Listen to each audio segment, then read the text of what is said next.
Swayam Prabha. Digital India. Educated India.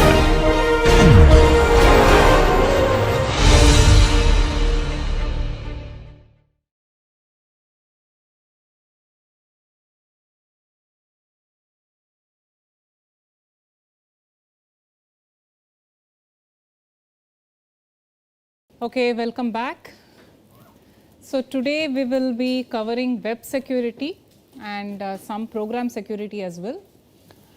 So before we begin, I will start out with some background of the web, some things which you should be aware of, and then we will again, much like before, get into the attacks against web as well as defenses against them.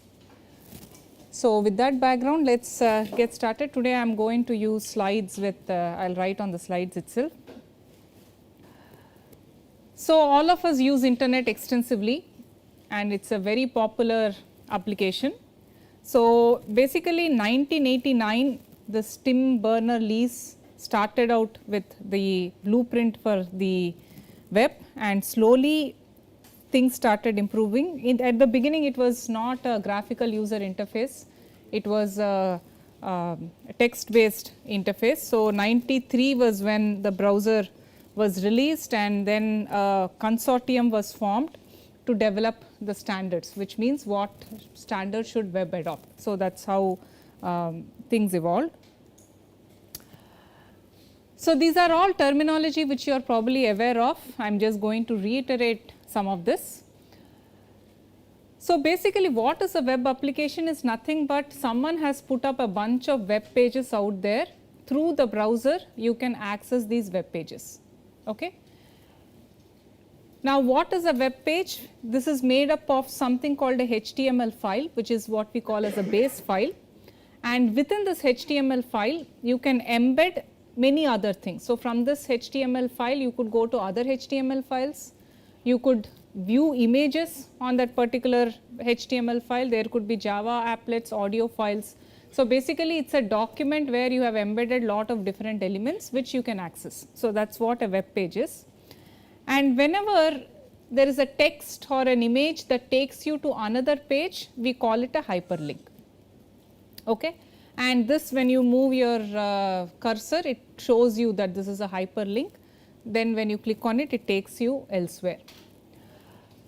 So whenever you type something on a browser, what you type is called a URL, and this is the structure of a URL. This is also something you are familiar with, but probably there is a structure to it. Maybe that structure is not quite in your head, but the first one basically tells what is the protocol. So HTTP is the protocol it says you want to use.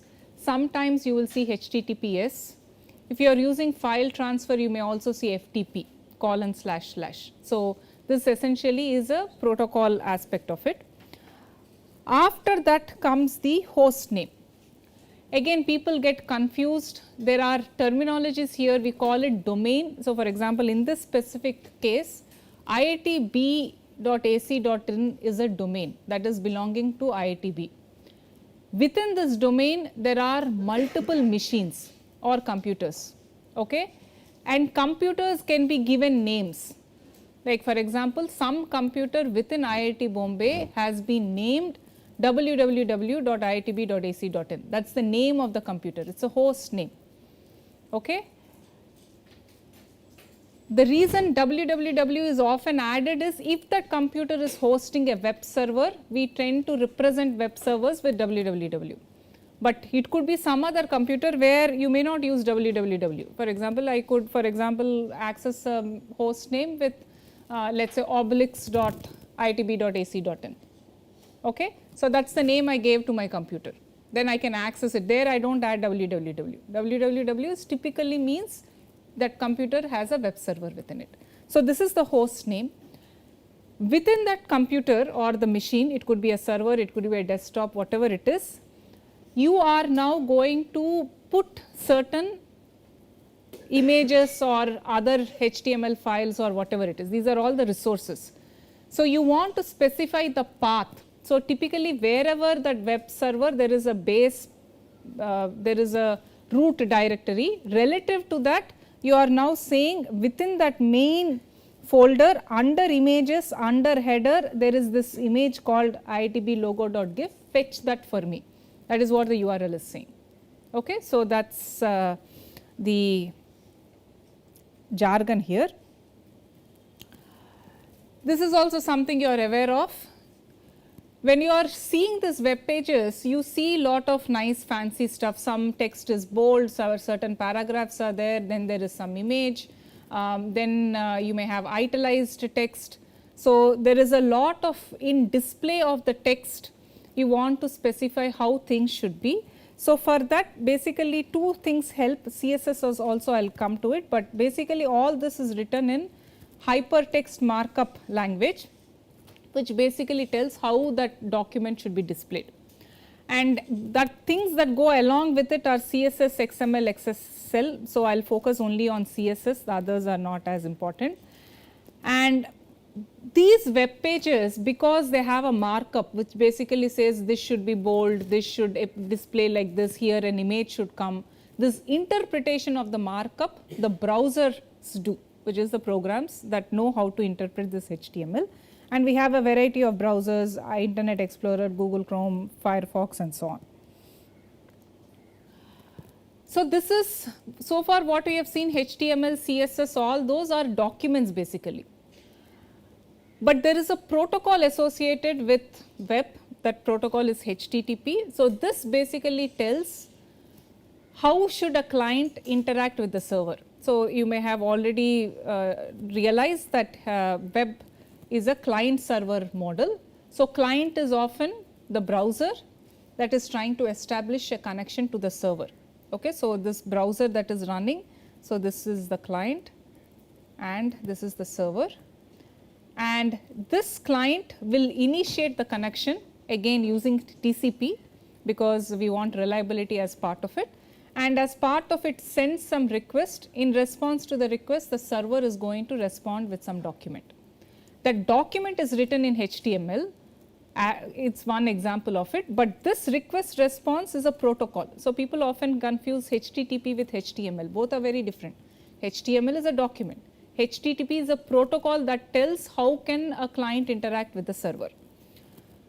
And oftentimes when it responds, it includes certain codes within this also we will see shortly. So, as I mentioned, this protocol operates over TCP, and if you are using HTTP, that is what I have written, the server port will be port 80, that is the server is listening on port 80 for incoming connections from the client. In fact, there is also HTTP 3 now, which has come up in fact quite some time back, but to start out with, they started with version 1, then they upgraded it to version 1.1. There was HTTP 2 also, and now there is HTTP 3. So, it has evolved. And another thing to note about, much like other protocols we talked about, is HTTP is also a stateless protocol. Like ARP also we mentioned is stateless. Stateless means this server, when it is interacting with this protocol or with the client, it does not remember what has happened in the past. It will only act on, this is the request that came, what is the request telling me, and in response to the request it will just reply. It will not keep state on, in the past I have received these requests, thereby these mean something, it does not keep track of that. This again I will get into a little bit detail when I cover cookies. Let us skip this, I do not think let us not worry about, so let us not worry about the older version of HTTP, let us focus on the later versions. In fact, 2, 3 also follow the same thing. So, let us just focus on this. Oftentimes when you use HTTP, we use what are called persistent connections. Persistent means that once you open a connection, so this is let us say a client and this is the server. So, there is a 3-way handshake, that is the SYNAC. After this, the data transfer is going to happen, and through this you are asking some request to the server and that will send a reply. Okay. In the past, once you send a request reply, you close the connection, which means again you have to do 3-way handshake.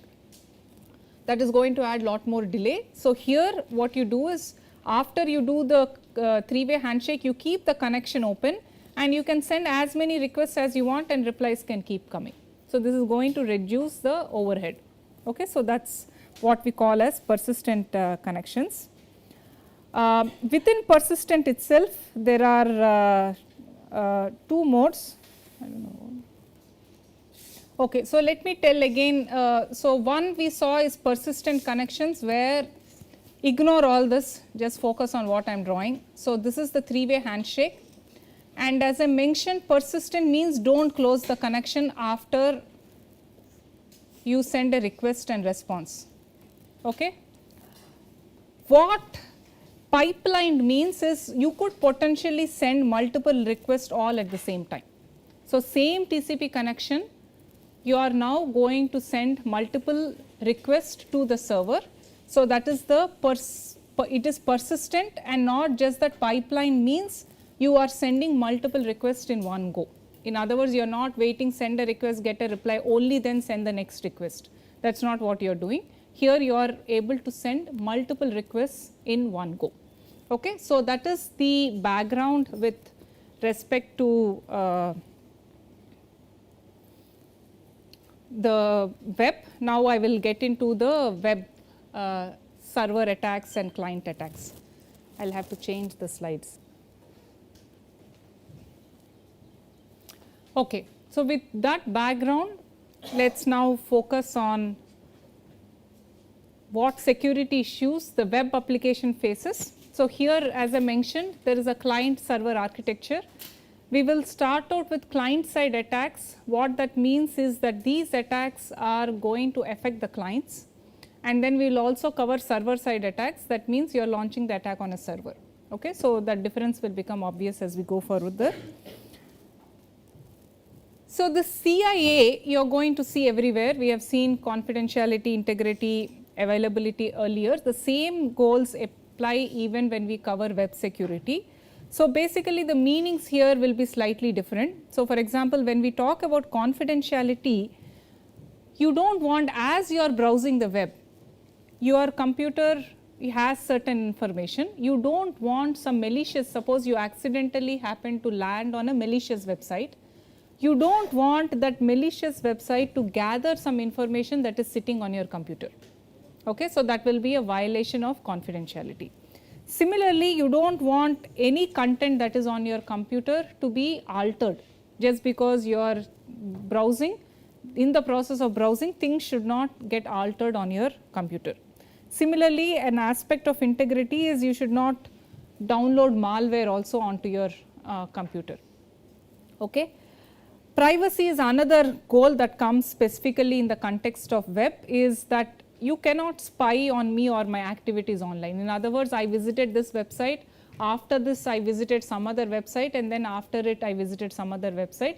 Someone shouldn't know that this is my browsing pattern.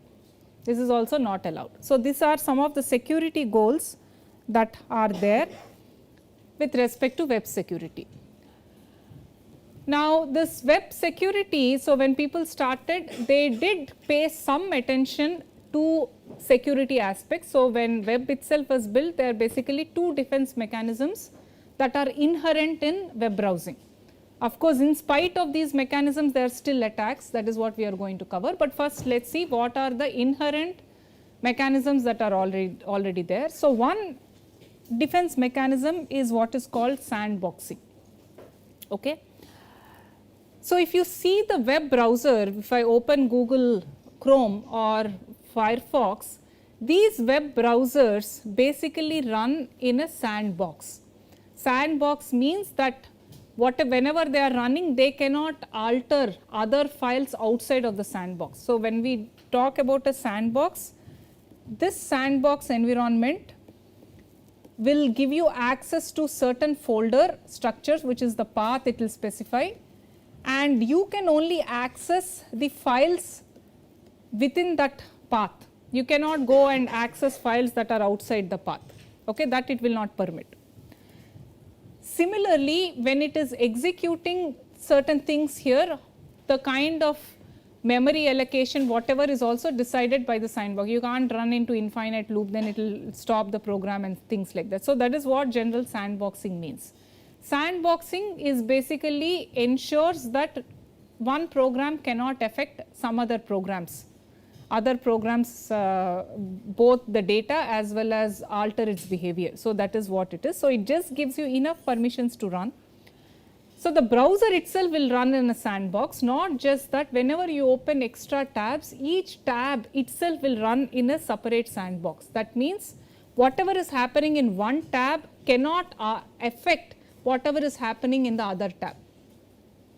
So, that level of isolation also it provides. So, when you are in a tab, you are, for example, as you will see, there is some JavaScript and other stuff.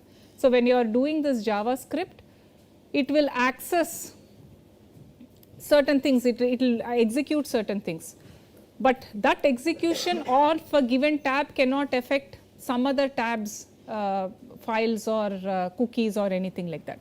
So, that is one specific thing. So, this ensures that bugs in a browser have very limited damage. So, that is one aspect of security which is through sandboxing. The second aspect of security is through something called same origin policy. Again, this is a very important aspect of web security where you do not want. So, you first let us define what is an origin and then what does same origin policy mean.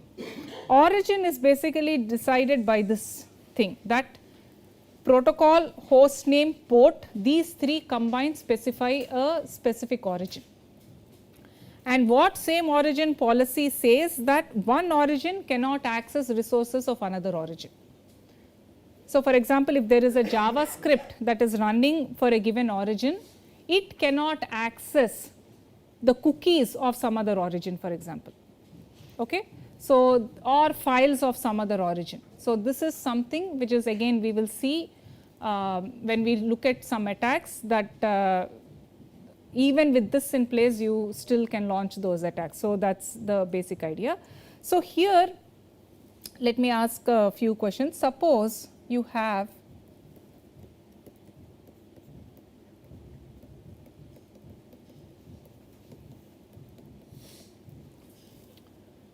is this the same origin as this?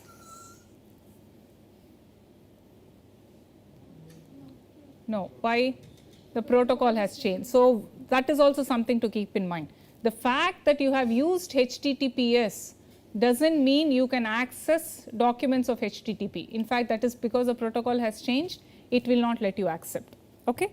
So, that is the idea there. So, here is, for example, so here this is asking for A, this is asking for B, but they are the same origin.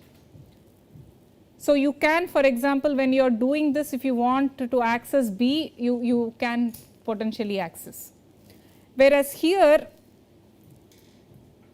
you may think they are the same, but the host names are not the same. There is a www in one case, whereas the other does not have www. So, because the host names are not the same, again it is not same origin. Similarly, here the protocol is different and here the ports are different, even though it is the same host name. Okay. So, all these are very important when you are doing web browsing, where the basic idea of same origin is the ones that belong to the same origin can access same resources, but anything that is outside you cannot access other guys' resources. So, that is something to keep in mind.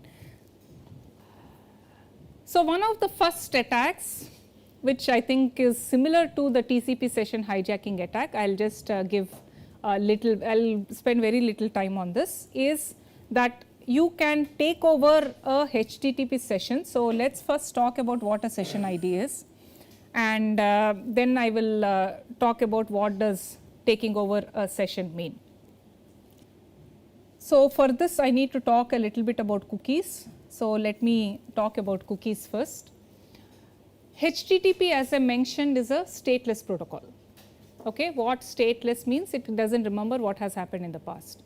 But you must have seen when you are doing web browsing, for example, Amazon, you are shopping, right, you are adding things in the cart. So, you added one item, you added second item, you added third item. Okay, now you want to do some payment. So, there is a request that says you want to pay for something, but as I said, because the protocol is stateless, that is how it was designed unfortunately. It does not remember what has happened, it does not know you added item 1, you added item 2, you added item 3 in the past, because it does not remember, it does not keep track of the state. Okay? But then when you make a payment request, you need to know what is in your cart.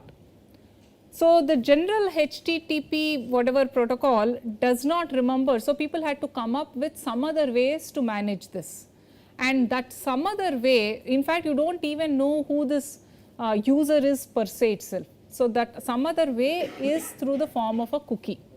So, what basically happens is when you first contact the server for the first time, it will create a cookie, and within this cookie it is going to save your information. Okay? It will say your name is so and so. If there is any other things it wants to associate with you, it will associate everything with it, and it will basically tell that this name is associated with some cookie. So, there are attributes to this, so it will do that mapping, and this cookie the server will pass to the client. Okay? And what the client does is any time it is contacting the server, any request it says, it will pass the cookie to the server. And the cookie has information about you. So, what the server does is it may have a database where it may say, okay, you have put item 1, you have put item 2, all this is associated with some cookie ID. So, whoever is this cookie person, so it may say cookie, this person has a name and these are the items in his cart, all this is in the database. But that cookie ID is passed to the client, and each time the client contacts the server, it will send what this ID is. Based on this ID, you will access the database and know the current state of that particular user, that he has put these many items, this is his name, this is his billing address, this is his credit card information, whatever it is, you associate with that particular ID. And this ID, the client has to keep sending for every request. In fact, you do not, I mean the browser does it for you, you do not explicitly do. The browser knows that when you are accessing Amazon.com, this is the cookie associated with Amazon.com, and automatically it will start sending the cookie. Okay? That is how the stateless protocol is handled by using cookies for maintaining state. Now, when we talk about cookies, there are two types of cookies here. One is called persistent cookie and another is called non-persistent cookie. As the name implies, persistent cookies means these cookies stay on your machine for a long time. Even if the TCP connection ended, the session ended, you closed the browser, you went away, you came back, again reopened the browser, revisited that website, the cookie will still stay. It will have a lifetime of few months or even years. Okay, these are called persistent cookies. So, certain information which like your name or any other information will be saved in a persistent cookie. There is also something called non-persistent cookie, where when you open a session that you are browsing, it will again create a non-persistent cookie, it will save it, but the moment the session ends, that cookie is destroyed. It will not persist beyond how many 1 hour you browse, that will stay only for 1 hour. The moment you close the browser or you close the tab, that session cookie is closing. It's actually, there are variants here, but finally the thing is it's not going to last for very long. And this also, when you set this non-persistent cookie, is often called the session ID. So, when you establish a session, it will give you some random number, and for example, the reason why this is there is first time when you contact the server, you will give your username and password. Okay? Because HTTP is again a stateless protocol, it does not remember whether you are logged in or not, whether you are a valid user, whether you authenticated correctly, all that it does not remember. Okay? That is why when you first time you contact the server, it will create the session ID only if yours is a successful login, and that session ID is passed to the client. And next time you request something, that session ID is conveyed back, and that session ID, it will check, is this a valid session ID? That will tell you that yes, this is a user who has authenticated in the past. That is when you serve that request. So if the session ID that you send to the server is an old session ID which is not in the list of active session IDs, it will drop your request. But if you have successfully logged in the past, this session ID that you send, the server knows that this is a valid session ID, and thereby it will honor your request. Okay? So session IDs are this non-persistent cookies, whereas persistent cookies, both whatever, like when you contact a server, it can put 10 cookies in your client. Some will be persistent, some will be non-persistent. Whenever you contact, all of them you send to the server, and the server will accordingly act. So that is the context of session ID. This is clear to everyone what a session ID is? Yeah. Cookies are with the client or with the... Always with the client. So if I log in on Amazon, I add something in my cart, then I log out and then clear the browsing history, and then still when I log in to the Amazon and sign in the cart my products are there. Yeah, that is because that what is happening there is that there is a database. The database will have certain ID. Against the ID, it will have all this item 1, item 2, item 3 and so on. This ID is in your cookie. But I cleared the browsing history, so the cookie... Browsing history clearing does not mean the cookie is cleared. You have to explicitly clear the cookie. History is different from cookie. Cookie also you can clear from the browser, but browsing history is not the same as clearing the cookie. Okay, so it is there, like cookie, when you pass, that ID is in the cookie, from that ID it will extract these are the items. Okay, so this is with respect to the session ID. Session ID, just reiterating, is a non-persistent cookie which is valid only for that particular session. Okay. Now the idea is that the attack is where you want to take over. So there is some A, B, and they are talking with each other, and as part of it some session ID has been established with A. It authenticated whatever. So for example, there is a server, A authenticated with the server, it got a session ID which it is saving in its computer, and each time it talks with the server it will pass it. Now you do not want to log in because you do not have the login, but you want to pretend to be A, so that once the login has happened, then you will act as A and gather some resources from the server. Now how can you do this? That is where session hijacking comes. If somehow you are able to steal the session ID, and then in your request, so Mallory is now using Alice's session ID and contacting the server. Now the server, what does it care? It just sees, is there a valid session ID, it will associate it with Alice, and Mallory, if it is able to pass the session ID to the server, server will think Mallory is Alice and pass on whatever information related to Alice to Mallory now.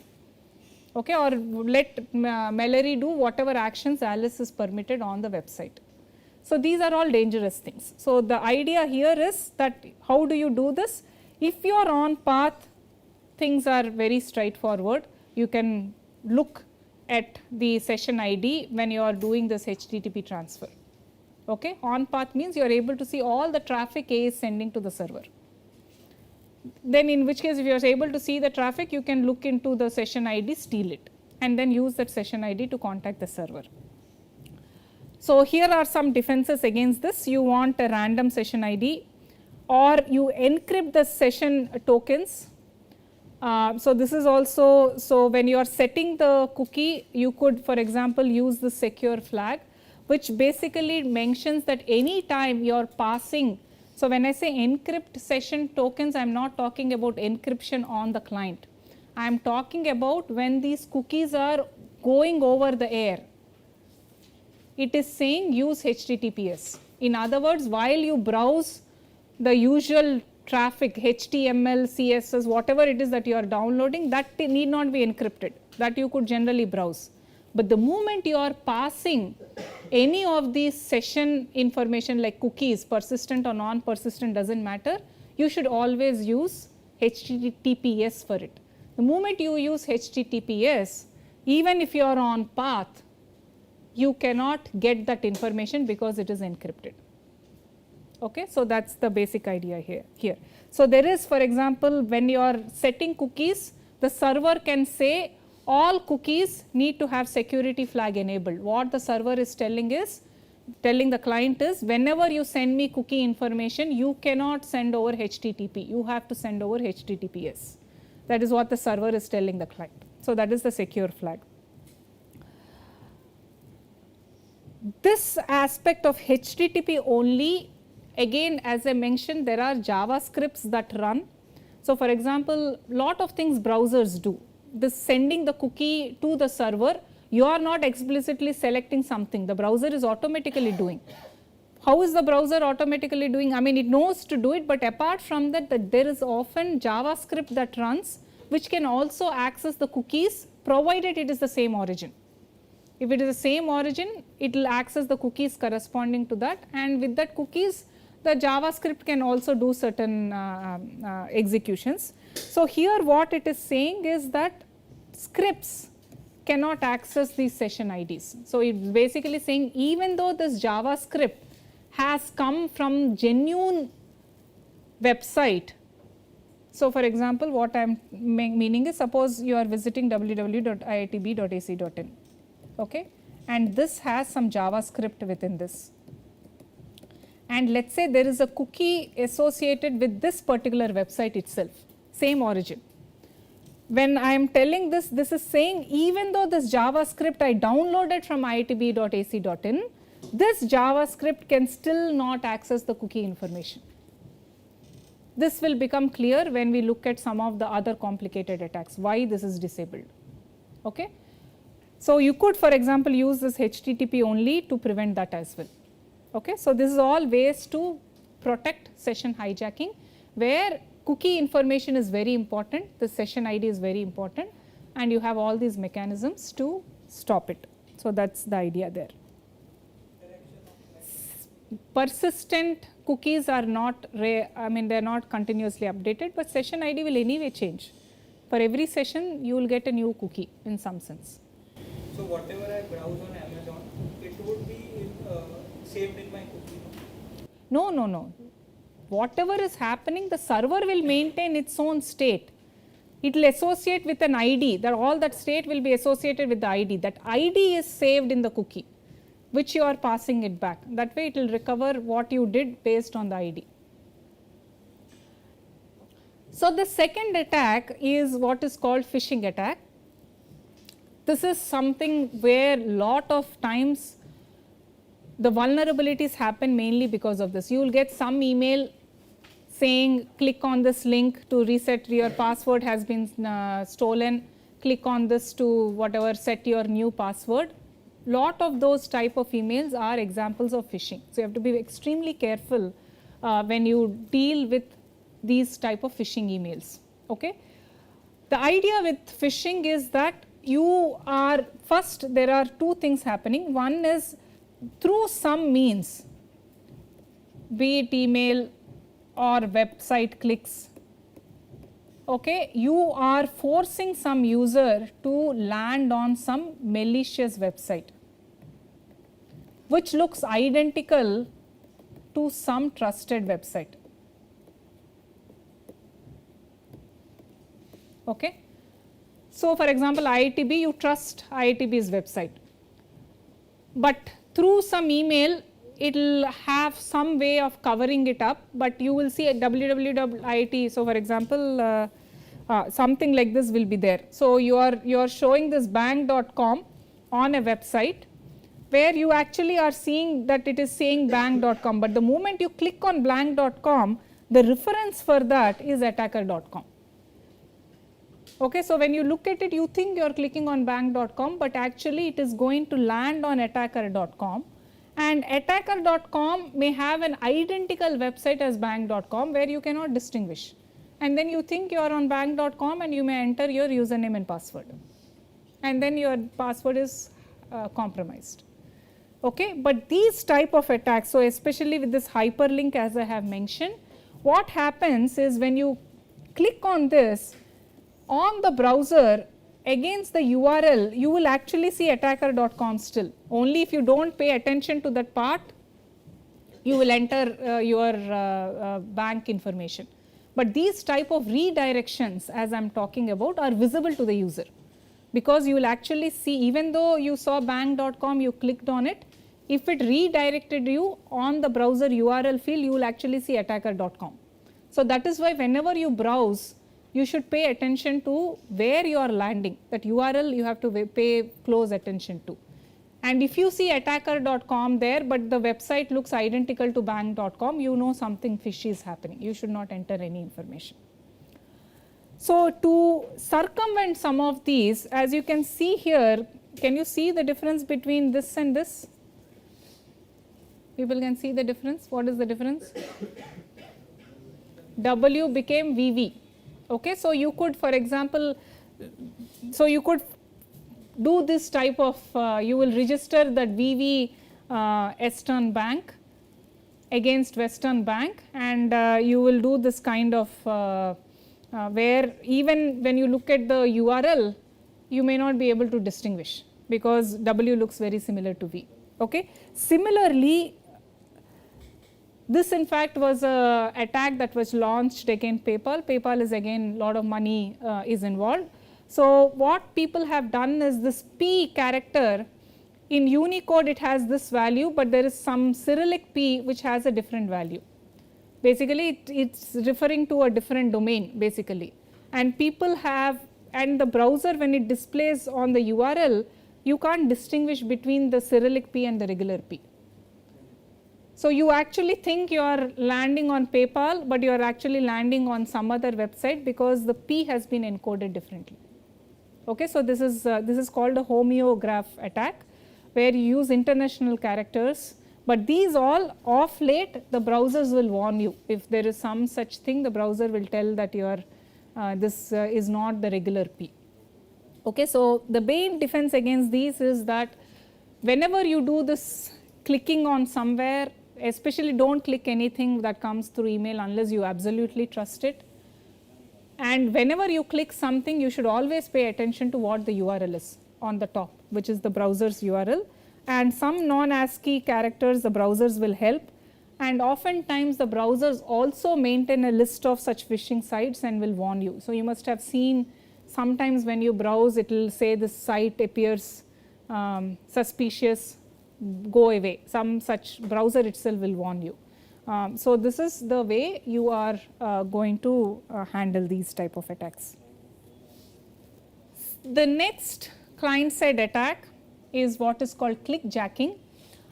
So clickjacking is basically tricking the user into doing something which will be beneficial for the attacker. So for example, yeah, so let's look at this. This is an example of clickjacking.